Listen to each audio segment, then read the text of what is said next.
आज की वीडियो में आप सभी का स्वागत है। मित्रों, आज हम बात करेंगे ध्यान में आगे बढ़ने के कुछ सूत्र के बारे में, जो कि ध्यान करने वाले साधकों के बहुत काम आने वाले हैं। जैसा कि आप सभी जानते हैं, ध्यान कोई ऐसी वस्तु नहीं है कि कोई किसी दूसरे को उधार देते। ध्यान का अनुभव स्वयं को ही करना होता है। तो अभी हमारी स्थिति कैसी है? अभी हमारी स्थिति इस प्रकार की है, हम एक ऐसे खुले तालाब हैं जो कोई भी आकर कंकर मार जाता है और हमारे चित्त के तालाब में लहरें उठा जाता है। अभी हमारी स्थिति जो है बिल्कुल ऐसी स्थिति है कि जिसका मन करे, जैसा भी करे, वो हमारे अंदर उसी तरह के भाव उठाकर चला जाता है। ध्यान करने वाले साधक को क्या होना है? ध्यान करने वाले साधक को अकेला होना है। देखिए, ध्यान करने वाले साधक को पहले संसार से कटना पड़ता है, जुड़ना फिर बाद की बात है जब आत्मबोध आ जाता है। लेकिन यदि आप चाहते हैं ध्यान की प्रारंभिक अवस्था में आपको ध्यान करते हुए नए नए अनुभव हो और आप ध्यान की गहराई में उतरें, तो उसको आपको संसार से कटना ही पड़ेगा। उसके लिए आप क्या करें? आप चुनाव करिए अपने घर में एकांत कमरे का। एकांत कमरे में ध्यान कीजिए। बाहर के लोगों से सिर्फ इतने ही संबंध रखिए जितने जरूरी है। यदि आप कोई काम करते हैं तो अपने काम पर निश्चित समय पर जाएं और अपना काम ठीक प्रकार से करें।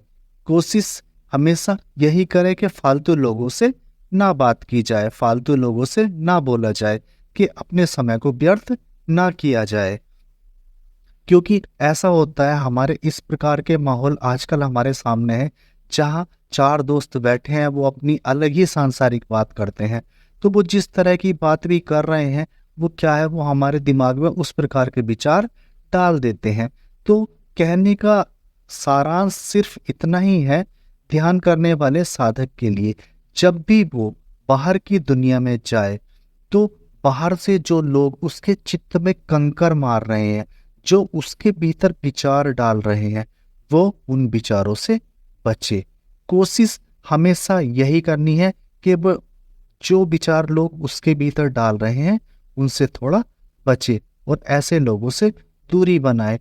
देखिए, ध्यान में एकांकीपन जो आता है वो अपने आप ही काफी समय बाद आता है, जब आप ध्यान में गहरी प्रगाढ़ता पाने लगते हैं। लेकिन प्रारंभिक चरण में भी आपको यही ध्यान रखना है कि जितने भी ऐसे अधिक लोगों से आप बच सकते हैं उनसे बचिए, क्योंकि हमारा चित्त जो है वो अभी संसार में है। और आप जानते हैं, जब चित्त संसार में होता है तो वो सिर्फ संसार की बातें ही पकड़ता है। यदि कोई ध्यान करने वाला साधक ध्यान में जाना भी चाहता है तो उसे बाहर की बातें बहुत बाधाएं डालती हैं। उसके ध्यान में उसी प्रकार के विचार आने लगते हैं जैसे उसकी आसपास घटनाएं घटी थी, या उसके मित्रों ने, उसके दोस्तों ने जो उसके दिमाग में डाल दिया था। क्योंकि आप सब जानते हैं, अच्छा मिलना घर के बाहर बहुत मुश्किल काम है। आज का जो माहौल है, जो जेनरेशन है, वो सांसारिक दौड़ में इस प्रकार से लगी हुई है कि आध्यात्म के नाम पर तो उनके लिए सिर्फ शून्य ही है। उन्हें ना ही कोई मतलब है अध्यात्म से, ना ही वो ऐसा सोचते हैं कि अध्यात्म भी कुछ है।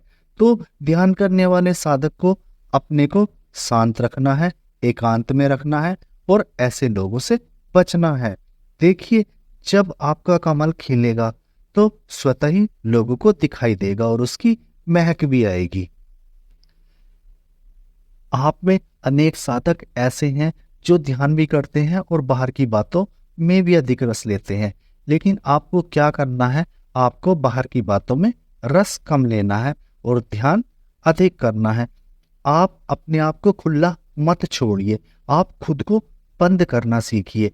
जैसे आपने सुना होगा कि साउंड प्रूफ कमरा होता है, तो साउंड प्रूफ कमरे की विशेषता यही होती है कि उसमें बाहरी कोई भी ध्वनि भीतर नहीं आती है। आप भी चाहे तो ध्यान में ऐसे प्रयोग कर सकते हैं कि आप भी एक बंद कमरे की तरह हो जाएं। और यकीन मानिए जब आप खुद को बंद कमरे की तरह करने लगेंगे, आप विचारों को रोक पाएंगे, उनको साक्षी होकर देखने लगेंगे। बाहर की बातें आपके लिए निरर्थक हो जाएंगी। तब आप खुद ही जान जाएंगे कि बंद करने का महत्व क्या है, खुद को कैसे बंद किया जाता है, खुद को संसार से कैसे काटा जाता है, खुद में कैसे अपने भीतर प्रवेश किया जाता है। उसके लिए आपको बाहर से कटना बहुत ही जरूरी है, क्योंकि देखिए बाहर से रुक जाना समझो आपके भीतर की यात्रा प्रारंभ हो जानी है। तो आप ध्यान में इस प्रकार के प्रयोग कीजिए। कुछ देर को ध्यान में मन में भाव कीजिए कि सारा संसार समाप्त हो गया है, बस मैं ही बचा हूं, मेरे सिवा कोई नहीं है। आप ध्यान में इस प्रकार के भाव कीजिए। जैसे कुछ ऐसे साधक हैं, यदि उनमें इस प्रकार की क्षमता है कि वो इंद्रियों को साध सकते हैं, या उन्होंने थोड़ी ध्यान में इंद्रियों पर विजय पा ली है, तो वो अपनी समस्त इंद्रियों को आदेश देकर भी बाहर से रोक सकते हैं और उनका रुख भीतर की तरफ मोड़ सकते हैं। आप सिर्फ ध्यान में लेटकर कुछ मिनट ऐसा ही भाव कीजिए, ऐसा प्रयोग कीजिए कि मैं सारे संसार से कट गया हूं, सारा संसार समाप्त हो गया है, बस मेरी जो चेतना है वो ही बची है, मैं भी नहीं हूं, मैं भी समाप्त हो गया हूं, मेरा शरीर भी समाप्त हो गया है, अब बस एक ही बचा है। आप उसी के सहारे अपने ध्यान को आगे बढ़ाते जाइए। जब आप दोस्तों बाहर से खुद को बंद कर लेंगे और बाहर की ध्वनि, बाहर के विचार, बाहर की बातें, बाहर के लोग आपको प्रभावित करना बंद कर देंगे, तब आप समझिए आप खुद के भीतर जाना शुरू हो गए हैं। और जल्द ही आप इस प्रयोग के द्वारा भी अपने केंद्र पर स्थित होने लगेंगे।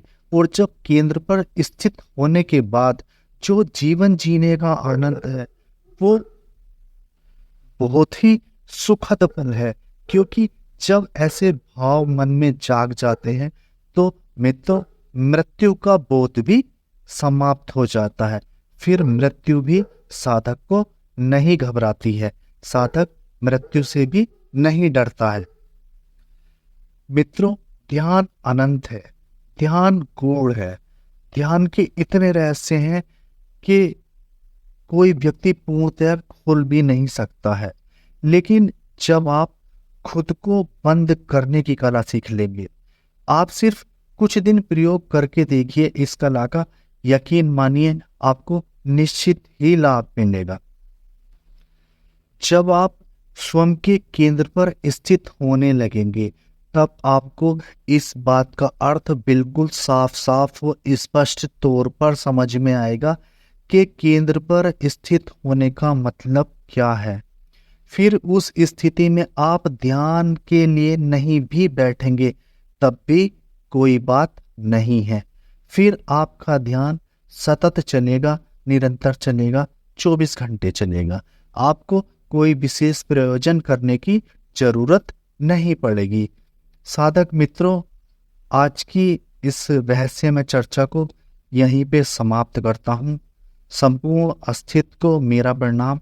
आप सबका शुभ हो।